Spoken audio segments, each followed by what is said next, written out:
छोटी बहन को ना भूला। उठतो काय ताटात पैसे कोण टाकीन? भाऊ राहू दे तू. काय राहू दे पैसे टाक रे. इकडे यायला 10,000ची बोकांडी बसली मला. 10,000 टाक ताटात. हे घ्या 50, बाकीचे नंतर देतो. बैल द्यायला खिशातून पैसे नाही लिंकता तुमच्या, मग गी जाता का बरं रे?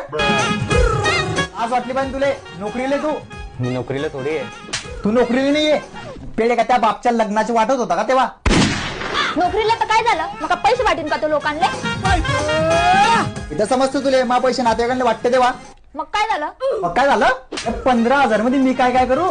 आपल्या घरात उंदर पारकता मागताय. तुला ना मिरची लागली, माझ्या भाऊ नोकरीला लागलाय म्हणून. मिरचीने भीक लागली त्या पुऱ्या खानदानले. अशा घरात पोर देणारा आणि पोर करणारा बिनाकली डोरा जाशील. ते दिसतंय तुम्हाला पैसे. तुले श्राप आहे माया. वांग्याची घेतली भाजी, वरमबट्टीचा मोडला काला. वांग्याची घेतली भाजी, वरमबट्टीचा मोडला काला. मा बायकोचा भाऊ कोरा मरीन साला. भाऊ भाऊ भाऊ अरे